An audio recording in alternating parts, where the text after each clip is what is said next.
You know that moment when you're both brushing your teeth, avoiding eye contact, and someone finally blurts out, we haven't had sex in weeks.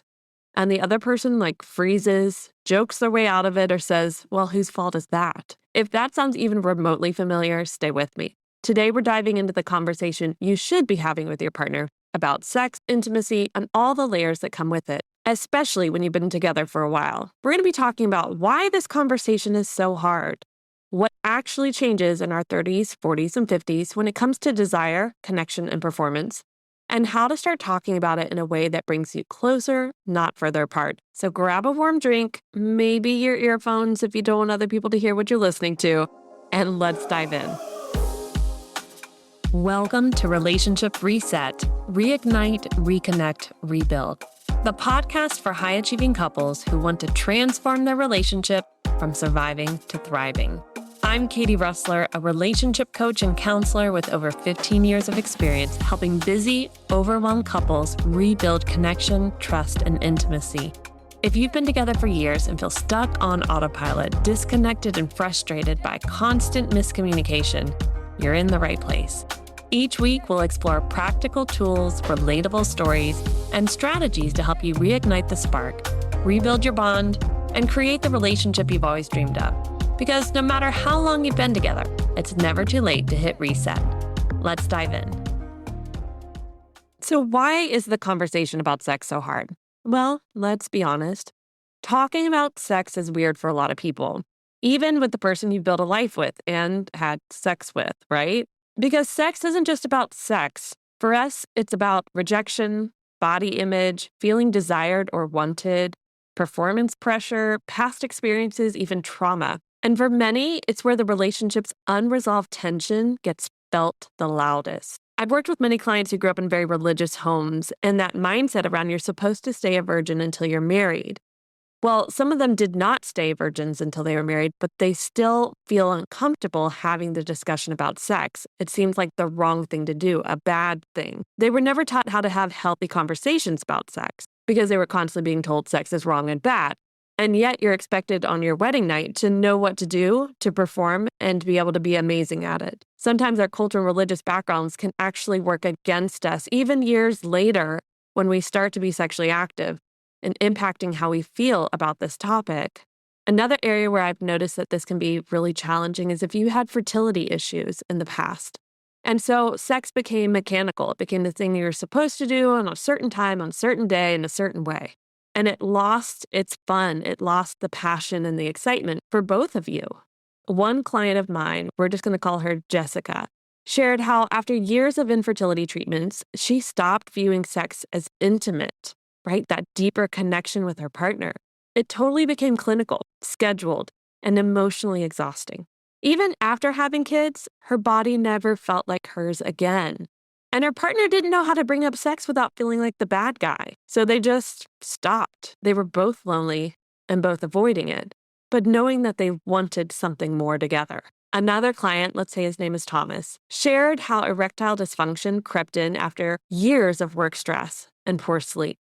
He felt ashamed, and he started withdrawing from his wife. He didn't want her to know what was really going on. She thought he didn't find her attractive anymore. And he thought she was disappointed in him. So no one was saying what they're really feeling. And they both had beliefs that were false about the other one. These are real emotional wounds. And they don't just get healed by doing it more. That can actually cause more sense of shame and guilt and frustration.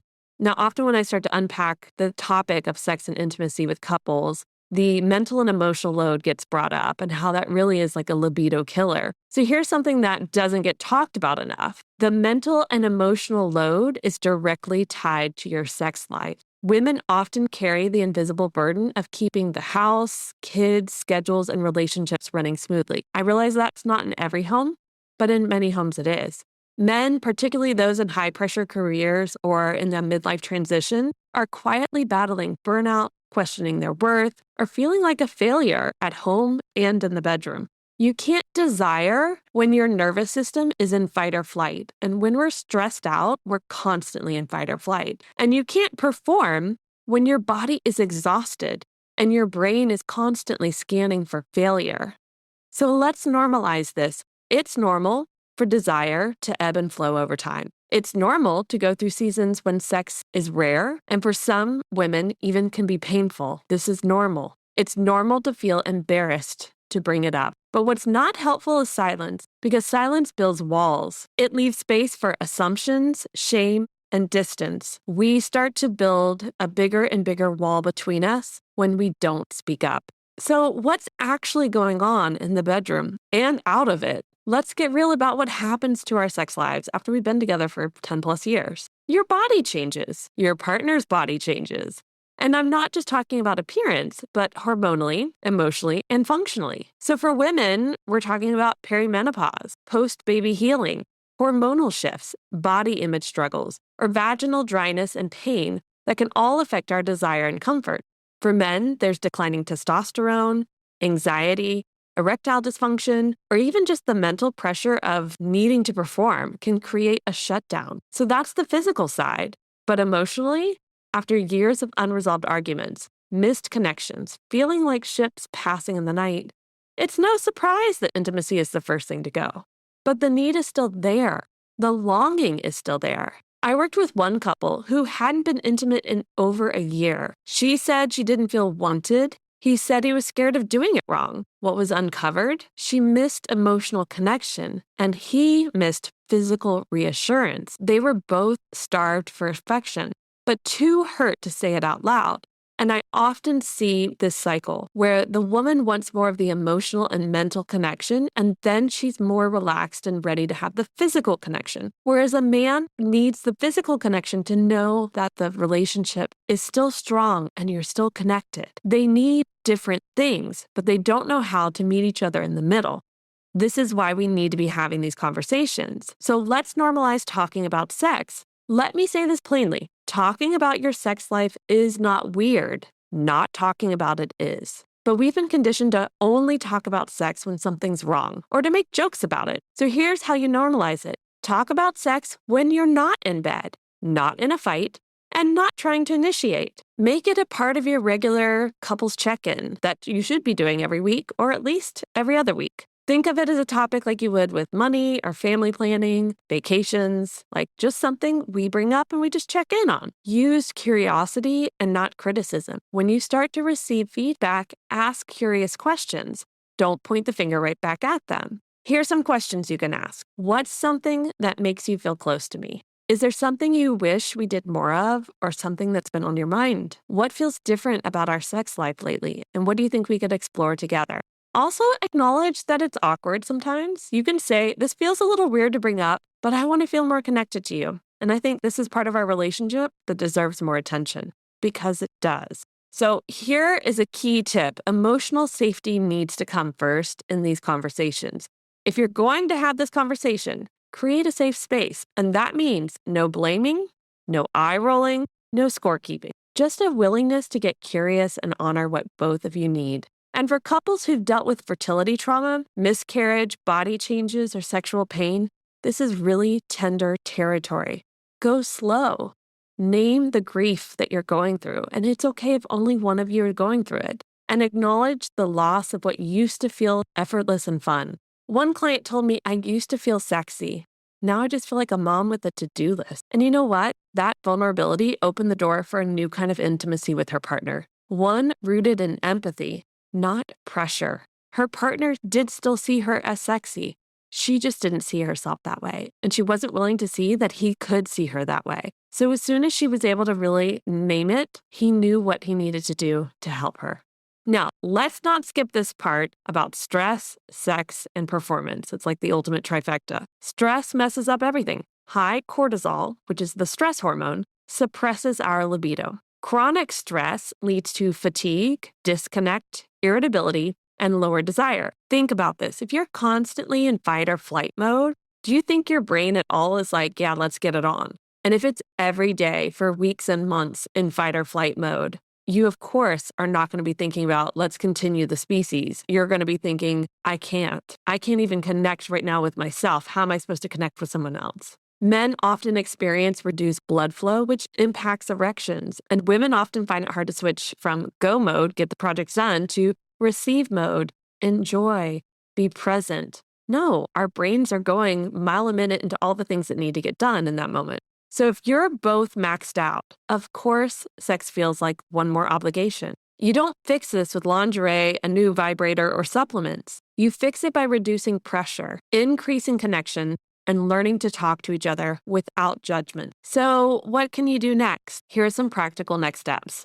First, start the conversation with appreciation. Say something like, I know this might feel awkward, but I really value our connection and I miss feeling close. Can we talk about that together? Second, name your fears. I worry that if I bring this up, you'll feel blamed or shut down, and that's not what I want. I just want us to feel close again. Third, use we language. How can we work on feeling more connected emotionally and physically? And then fourth, check in weekly, not just when things are bad. Make how are we doing part of your relationship rhythm. It's like checking the pulse of your relationship. How are we doing? It means mentally, emotionally, and physically. And if you need to say it in those three categories, then do so. Okay, let me give you some homework. You know, I'm a therapist. I love giving homework because why else would we do the work if we weren't going to actually keep practicing it, right? So each of you take 10 to 15 minutes this week to reflect and journal on 1, what does intimacy mean to me right now? It's probably changed, and you need to do some big self-reflection on that before you go and talk to your partner about it. And this isn't about making your partner happy and doing what they want.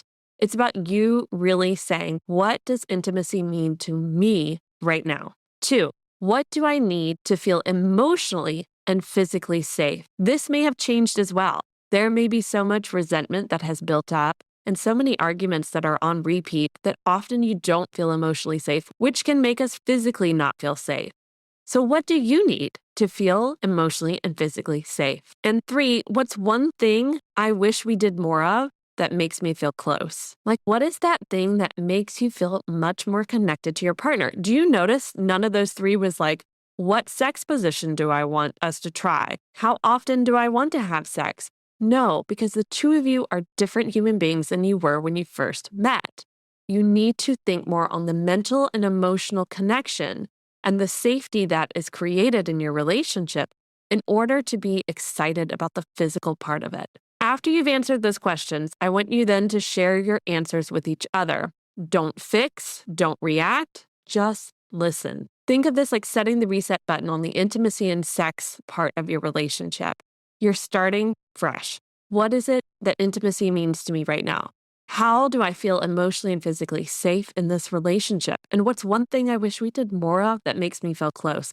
Do not worry if your answers feel like they're complete opposite. In fact, they probably will, but there is always an overlapping theme there. And I love working with couples to help them figure out what that is. Because often all they see is their differences. They don't see the similarities. So after you do this homework, if you're feeling stuck, I recommend booking your relationship game plan call, because that will give me a chance to sit down with both of you and say, did you notice this? Hey, did you see those similarities? Hey, I noticed that this feels very different from this, but what's the middle ground? Would you consider XYZ? And then all of a sudden you have a game plan for how to improve sex and intimacy in your relationship. So look, it is normal that couples go through periods of a drought.